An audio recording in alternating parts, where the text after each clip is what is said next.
English మాట్లాడడానికి భయపడుతున్నారా? అయితే మీకోసమే ఈ స్పోకెన్ ఇంగ్లీష్ క్లాసెస్. వెంటనే కాల్ చేసి జాయిన్ అవ్వండి. నమస్తే, welcome back to Suman TV. నేను మీ సంజయ్. ఈరోజు మనతో పాటు ఉన్నారు తెలంగాణ హైకోర్టు అడ్వకేట్ కెమి రామారావు గారు. సార్తో మాట్లాడి కొన్ని విషయాలు తెలుసుకుందాం. నమస్తే సార్. నమస్తే సంజయ్. సార్, రీసెంట్గా భర్తల్ని మోసం చేసి ప్రియులతో పరారైన భార్యలను ఎంతో మందిని చూసాం. అసలు ఇదే తరహాలో తమిళనాడులో ఒక సంఘటన జరిగింది సార్. ఆ సంఘటన వచ్చేసి భార్య ఎక్కడో దుబాయ్లో డబ్బులు పంపిస్తుంటే భార్య భర్తకి మాయమాటలు చెప్పి మరీ ఇక్కడున్న పూర్వీకుల ఆస్తిని ఇంటిని అమ్మించి ఆ అమ్మిన తర్వాత వచ్చిన 33 లక్షలని పట్టుకుని ప్రియుడితో పరారైన సంఘటన జరిగింది నిన్న. అసలు ఇలాంటి సంఘటనలు జరిగినప్పుడు భర్తలు ఎలాంటి యాక్షన్లు తీసుకోవాలంటారు? అక్కడ ఈ సంఘటన జరిగిన తర్వాత చూసుకుంటే భర్త ఏం చేయాలో తోచని స్థితిలో సూసైడ్ చేసుకోవడానికి జరిగింది సార్. అసలు ఎందుకు ఇలాంటి దారుణమైన సంఘటనలు అనేవి జరుగుతున్నాయి? అసలు ఇలాంటి సంఘటనలకు పరిష్కారం లేదంటారా కోర్టులలో? సంజయ్ గారు, చాలా ఈ విషయం వినడానికి కూడా మంచిగా లేదు. భర్త ఎక్కడో దుబాయ్లో పనిచేయడం అంటే అతని యొక్క కుటుంబాన్ని, తన యొక్క బంధువుల్ని, తన పుట్టిన ఊరిని వదిలేసి ఎక్కడో సుదూర ప్రాంతంలో తన కుటుంబం వృద్ధిలోకి రావాలి, తన కుటుంబం డెవలప్ కావాలి, పిల్లల చదువులు కావాలి అని కష్టపడి అక్కడ పనిచేస్తూ వీళ్ళ కుటుంబానికి అవసరమైన విధంగా డబ్బులు పంపిస్తూ కుటుంబాన్ని వృద్ధిలో తీసుకొస్తున్న వ్యక్తిని ఇంత దారుణంగా తన యొక్క భార్య ప్రియుడు మోజులో ప్రియుడి కోసము తన భర్తని మోసం చేసి, పూర్వీకులంటే ఎప్పటి నుంచో సంపాదించిన పొలాలు, ఆస్తులు, తాత తండ్రుల నుంచి వాళ్ళ పిల్లలు మనవాళ్ళకి వచ్చే ఆస్తుల్ని కుట్రపూరితంగా మోసంగా ప్రియుడి యొక్క వ్యామోహంలో ఇలాంటి దుర్ఘటనకు పాల్పడడం చాలా శోచనీయం. ఇలా పాల్పడడానికి అనేక కారణాలు ఉన్నాయి. భార్యాభర్తలు యొక్క అన్యోన్య జీవితాన్ని, వారి కుటుంబాన్ని ఇబ్బంది పాలు చేసుకుంటే నాశనం చేయడమే. ఇవి ఏదైతే భార్య ఈ రకంగా పరాయి వ్యక్తితో పోయినప్పుడు తను పుట్టిన పిల్లల భవిష్యత్తు ఏంది, వాళ్ళ జీవితం ఏందనే ఆలోచన లేదు. క్షణికమైన ఆవేశంతో, క్షణికమైన కోరికలతో, వ్యామోహంతో ఇలాంటి దుర్ఘటనలు దేశంలో మీరు ఒక తమిళనాడే చెప్తున్నారు, అసలు కోకొల్లలుగా ఉన్నాయి. రీసెంట్గా కర్ణాటకలో ఎంత ఘోరం అంటే భర్త యొక్క కిడ్నీని మన కుటుంబ అవసరాలకని చెప్పి అమ్మి 10 లక్షల కోసం ఒకరికి తాకట్టు పెట్టి కిడ్నీ అమ్మి ఆ డబ్బులతో 10 లక్షల డబ్బులతో ఉడాయించిన సంఘటన మనం రీసెంట్ గా చూసాం. అవును సార్. మీరు చెప్పింది తమిళనాడు 33 లక్షల కోసం ఎక్కడో దుబాయ్లో కష్టపడి భర్తను మోసం చేసి చూసాం. ఇంకా చాలా సంఘటనలు ఉన్నాయి. లాస్ట్ ఇయర్ ఒకటి చూసాము, ఒక వ్యక్తి బెంగళూరులో నివాసం ఉంటూ సాఫ్ట్వేర్ ఎంప్లాయ్ అతను. అవును సార్. అతను పెళ్ళయినాక అతను ఏం చేశాడంటే, తన భార్య మామూలు డిగ్రీ స్టూడెంట్, పెళ్లి చేసుకున్నాడు. ఆమెను ఎందుకు ఇంట్లో ఉంచాలని ఆమెకు పూర్తి ఎడ్యుకేషన్, సాఫ్ట్వేర్ స్థాయి నాలెడ్జ్ వచ్చే, కంప్యూటర్ నాలెడ్జ్ వచ్చే విద్యను అందించాడు. విద్యను అందించి అతనికి ఒక 2 పిల్లలు కూడా పుట్టారు. ఆమె ఎప్పుడైతే సాఫ్ట్వేర్ ఎంప్లాయ్ అయిందో, తనకు ఒక స్టేటస్, ఒక శాలరీ వచ్చిందో, భర్త ఏ రకంగా కష్టపడ్డాడు, ఎక్కడ ఏదో మారుమూల పల్లెల నుంచి వచ్చి బెంగళూరులో జీవితం అనుభవిస్తూ భర్తని, కుటుంబాన్ని, పిల్లల్ని మర్చిపోయి పరాయి ఇంకొక సాఫ్ట్వేర్ వ్యక్తితో కుటుంబాన్ని వదిలేసి వెళ్ళిపోయింది. ఆ సంఘటనపై భర్త ఏం చేయాలో అర్థం కాక అక్కడ తలెత్తుకునే లేక తన పిల్లల్ని తీసుకొని తన తల్లిదండ్రుల దగ్గరకు వచ్చేసాడు. ఆ భార్య పైపెచ్చు తన భర్తే నన్ను హింసిస్తున్నాడు, తన భర్త వల్లనే నాకు ఈ పరిస్థితి ఏర్పడదని మళ్ళీ భర్త మీదనే రివర్స్ కేసు పెట్టింది. అంటే ఈ రకంగా సమాజంలో మనం అనుకుంటున్నాం కాలానుగుణంగా అన్ని మార్పులు వస్తున్నాయి, డెవలప్ అవుతున్నాం అనుకుంటున్నాం, కానీ నైతిక విలువలు పతనం అయిపోతున్నాయి, కుటుంబ వ్యవస్థ నిర్వీర్యం అవుతుంది, పెద్దల యొక్క పర్యవేక్షణ లేదు, న్యూక్లియర్ ఫ్యామిలీస్ వల్ల. ఇంకోటి, సమాజం పట్ల కుటుంబము, పిల్లలు ఎలా ఉండాలనే ఆలోచన లేకుండా ఈ యొక్క కల్చర్ పెరిగిపోయింది. ఆన్సర్ ఇక్కడ చూసుకుంటే ఇలాంటి అక్రమ సంబంధాలు పెట్టుకున్నప్పుడు భార్యలకు కానీ భర్తలు కానీ ఎలాంటి శిక్షలు పడవని చెప్పేసి మనం చూసుకున్నాం. కోర్టు దీనిపై ఎలాంటి యాక్షన్స్ కూడా తీసుకోవట్లేదు.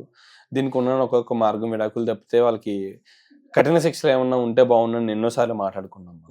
కానీ ఇక్కడ చూసుకుంటే సార్, భర్తల యొక్క ఆస్తులని, పాస్తులని, లేకపోతే కిడ్నీల డబ్బులని, ఇంట్లో సేవింగ్స్ చేసుకున్న మనీని, ఇలాంటి వస్తువులను పట్టుకుని చెప్పేసి విలువైన వస్తువులను పట్టుకుని వాళ్ళు పరారవడం జరుగుతుంది.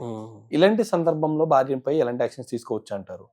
అలాంటి సిచ్యువేషన్ జరిగినప్పుడు భర్తలు అందరూ సంథింగ్ వాళ్ళు బయట చెప్పుకుంటే పరువు పోతుంది, ఏంటి ఇలాంటి సంఘటన జరిగిందని చెప్పేసి సతమతం అయిపోతూ ఉంటారు, లేకపోతే సూసైడ్స్కి పాల్పడుతూ ఉంటారు. అలాంటి సందర్భంలో వాళ్ళు ఎలాంటి యాక్షన్స్ తీసుకోవచ్చు అంటారు, ఎలా రియాక్ట్ అవ్వచ్చు అంటారు? వాస్తవానికి తన భార్య వేరే వ్యక్తులతో అక్రమ సంబంధం పెట్టుకుంటుంది అనుమానం వచ్చినప్పుడు ఆ భర్తలు కూడా అలర్ట్గా ఉండాలి. ఆ స్కోపు, ఆ అవకాశం భార్యలకు ఇవ్వకూడదు. అలాంటి సిచ్యువేషన్ ఏర్పడుతున్నప్పుడు వెంటనే ఆ భార్య యొక్క తల్లిదండ్రులకి, వాళ్ళ పెళ్లి చేసిన పెద్దలకి, ఇగో ఈ టైపు ప్రవర్తిస్తుంది, నాకు చాలా బాధాకరంగా ఉంది. ఏ భర్త కూడా తన భార్య ఇల్లీగల్ కాంటాక్ట్స్ పెట్టుకుంటే ఎంత సహృదయుడైనా ఒప్పుకోడు. అవసరమైతే మనం చూసాం చాలా సంఘటనలు, సినిమా సంఘటనలు కూడా భర్తలు ఎమ్మటే అక్కడక్కడే భార్యలను చంపుతున్నారు. అవును. కానీ చంపుడు ఒక్కడే పరిష్కారం కాదు. కానీ మనం పాత రోజుల్లో భార్యలు తప్పు చేస్తే భర్తలు చంపేవారు. ఇప్పుడు చాలా సీన్ రివర్స్ అయింది. ఏ భార్య అయితే తప్పు చేస్తుందో ప్రియుడిని పట్టుకొని ప్రియుడు ఆధారంగా భర్తల్ని చంపే దుర్ఘటనలు ఇప్పుడు ఈ సమాజంలో చూస్తున్నాం. రీసెంట్ గా సుప్రీంకోర్టు కూడా ఒక తీర్పు ఇచ్చింది. నేను ఒక న్యాయవాదిగా ఆ తీర్పు చెప్పడానికి కూడా నాకు కరెక్ట్ అనిపించలేదు. కానీ నేను సుప్రీంకోర్టు నేను ఆక్షేపించేంత సాహసం చేయలేను. సుప్రీంకోర్టు తీర్పు ప్రకారం ఏముందంటే, ఒక భార్య ఒక వ్యక్తితో, పరాయి వ్యక్తితో భర్తకి తెలియకుండా ఇల్లీగల్ కాంటాక్ట్స్ ద్వారా పిల్లలు కన్నట్టయితే ఆ భార్య ఈ భర్తకి డైవర్స్ ఇవ్వకుండానే అతనితో సంబంధం పెట్టుకుంటే, ఇన్ కేస్ పిల్లలు పుడితే, చాలా వింతగా ఉంది, ఆ పిల్లలకు తండ్రి ఎవరంటే ఎవరైతే భర్త ఉన్నాడో అతనే పేరెంట్ గా గుర్తిస్తుంది. ఆ పిల్లలకు కూడా ఈ పేరెంట్ కు వచ్చే ఆస్తుల్లోనే వాటాలు అంటుంది. ఇది వినడానికి మన సమాజంలో మీరు చెప్పుకున్నట్టుగా, మీరు అన్నట్టుగా పాత రోజుల్లో ఎవరైనా భార్యాభర్తలు ఎవరైనా తప్పు చేస్తే వాడికి పుట్టిన పిల్లలకు DNA టెస్ట్ ద్వారా ఇది ఇల్లీగల్ కాంటాక్ట్, ఈ పిల్లలు వారసులు వీళ్ళు గారు అని తేల్చేవాడు. అవునండి. ఇప్పుడు భార్యలపై చిన్న అనుమానం వచ్చినా సరే DNA టెస్ట్ కోసం కోర్టులకు ఎక్కుతున్న భర్తలను చూస్తున్నాం. కానీ అలాంటి సందర్భంలో తనకి పుట్టలేదని తెలిసి కూడా తన వారసుడికి ఎలా ప్రకటించుకోగలడు ఆయన? అసలు మనం కొన్ని జడ్జిమెంట్స్ కోర్టులలో వచ్చే తీర్పులు చూస్తే లివింగ్ రిలేషన్షిప్, వేరే వాళ్ళతో అక్రమ సంబంధం పెట్టుకుంటే అదేమి వాళ్ళిద్దరికి ఇంకా మేజర్ అయి ఉంటే తప్పేమి కాదు. అసలు మన సమాజం పాత రోజుల్లో నైతిక నియమాలు, నీతి సూత్రాలు, ఒక సమాజంలో ఎట్లా జీవించాలి, కుటుంబ వ్యవస్థ ఎలా ఉండాలి, ఆ సమాజం నుంచి ఎక్కడ దాకా వచ్చినవంటే అసలు కల్చర్ అంతా తప్పు చేసే వ్యక్తి తప్పని సమాజానికి తెలిసినా, తప్పని చట్టాలకు తెలిసినా, తప్పు కాదనే తీర్పులు వస్తున్నాయంటే ఆ తీర్పులు సమాజంపై చాలా ప్రభావం చూపిస్తున్నాయి. అసలు నువ్వు చేసేదే తప్పు అన్నప్పుడు లివింగ్ రిలేషన్ ఏంది, స్వేచ్ఛగా బతకడం ఏంది, జీవించటం ఏంది, ఎవరికో తప్పు చేస్తే ఎవరికో పిల్లలు పుడితే వీడికి సంబంధం లేకుండా వీడు పేరెంట్ ఎట్లయితాడు? వీడు ఏదో సమాజం కోసము, పిల్లల కోసం, కుటుంబం కోసం భార్యలు నానా కష్టపడి చదివించి వాళ్ళకి ఎంప్లాయ్మెంట్ ఇప్పిస్తే వేరే ఒక దుష్ట దుర్మార్గులు ఆ భార్యలపై, అందంపై కన్నేసి మాయమాటలు చెప్పి లోబర్చుకొని కుటుంబ వ్యవస్థని, వీడి జీవితాన్ని, వీడి కుటుంబాన్ని బజారు పాలు చేసి అన్యాయం చేస్తే వాడికి శిక్షలు లేకపోవటం ఏంది? ఇది సమాజంలో ఇలాంటి చర్యలు, ఇలాంటి సంఘటనలు జరుగుతూ పోతే ముందు ముందు మన కుటుంబ వ్యవస్థ ఉంటుందా? మన సమాజంలో మనం ఏ స్థితికి వెళ్తాం? కాబట్టి దేశ స్థాయిలో, రాష్ట్ర స్థాయి నుంచి దేశ స్థాయిలో గవర్నమెంట్లు పోయి కూడా మంచి సమగ్రమైన చట్టాలు తీసుకురావాలి. తప్పు చేసిన వ్యక్తికి, ఏ వ్యక్తి అయినా సరే, అది భార్య అయినా భర్త అయినా, కుటుంబ వ్యవస్థ నిర్వీర్యం చేస్తే సమగ్రమైన కఠినమైన శిక్షలు ఉండాలి. సార్, వీళ్ళపై ఎలాంటి కఠిన శిక్షలు తీసుకుంటే విధిస్తే మంచిది అంటారు మీ ఉద్దేశ ప్రకారం? ఇలాంటి అక్రమ సంబంధం పెట్టుకున్న భార్యలను కానీ భర్తలను కానీ ఏ విధంగా శిక్షిస్తే మంచిదని మీ ఉద్దేశం? యాక్చువల్గా ఇప్పుడు భార్యాభర్తలు మ్యారేజ్ అయ్యి ఎక్కడో ఒక కుటుంబాన్ని సిటీ లైఫ్లో ఉన్నప్పుడు వారిపై వాళ్ళ కుటుంబం వాళ్ళు కూడా, వాళ్ళ పేరెంట్స్ కూడా వస్తూ పోతూ ఉండాలి. కుటుంబంలో సమగ్రంగా వాళ్ళందరూ కలిసి ఉండాలి. ఒక ఫెస్టివల్స్ అప్పుడు, ఏదైనా వాళ్ళ ఇంట్లో అకేషన్స్ అప్పుడు కలుస్తూ ఉండాలి. కుటుంబ పెద్దలు కూడా వీళ్ళకు అన్యోన్యమైన జీవితం ఎలా ఉందని ఉండాలి. ఏమైనా చిన్న చిన్న తగాదులు ఉన్నా అప్పటికప్పుడే సమసిపోవాలి. ఇన్ కేస్ వీళ్ళు జాబ్ చేస్తున్న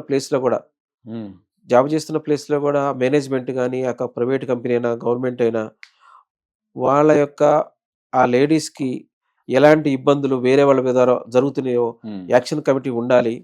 ఒక లేడీస్కి ఒక కమిటీ ఉండాలి. ఆడ మేనేజ్మెంట్ ఎప్పుడు పర్యవేక్షించాలి. ఇట్లాంటి తప్పుడు మార్గంలో లేడీస్ ఎంప్లాయీని ఇబ్బంది పెట్టే వ్యక్తులను ఎమ్మటే సస్పెండ్ చేస్తూ వాళ్ళకి శిక్షలు పడేలా చూడాలి. గవర్నమెంట్కి అప్లై చేసే స్థాయి లేకపోయినా కేసులు పోయే లోపలనే ఇలాంటి సంఘటనలు జరిగిపోతున్నాయి. భర్తలు కూడా తమ భార్యని ప్రైవేట్ కంపెనీలో జాబులకు వదిలినప్పుడు అసలు ఏ సిచ్యువేషన్‌లో ఉంది, ఆమె ఎట్లా పోతుంది, ఎట్లా వస్తుంది, భర్త కూడా ఏదో సంపాదన దారిలో ఉండి కుటుంబం ఆగం కాకుండా చూసుకోవడానికి భర్త కూడా కృషి చేయాలి. హ్మ్. అదే రంగం సమాజంలో శిక్షలు పడాలంటే కూడా భర్త కూడా ఏ వ్యక్తి అయితే తన భార్యపై కన్నేసిండో అతన్ని ఎమ్మటే అతని మీద కూడా క్రిమినల్ చట్టాల ద్వారా అతనికి కూడా కేసులు పెట్టాలి. హ్మ్. అతను ఏ రకంగా ప్రవర్తిస్తుండు, తన భార్యను ఏ రకంగా ఇబ్బంది పడుతుండు, దాన్ని అబ్యూజ్ చేస్తుండా చట్టాలు చాలా ఉన్నాయి. హ్మ్. మనం కూడా ఎప్పటికప్పుడు యాక్టివ్‌గా ఉండాలి. హ్మ్. పోలీసులు గాని, ఆ ప్రైవేట్ కంపెనీని గాని, సమాజంలో మనం ఎప్పటికప్పుడు యాక్షన్ తీసుకోవాలి, అప్రోచ్ కావాలి. Absolutely sir. Thank you sir. Thank you very much sir. నమస్తే.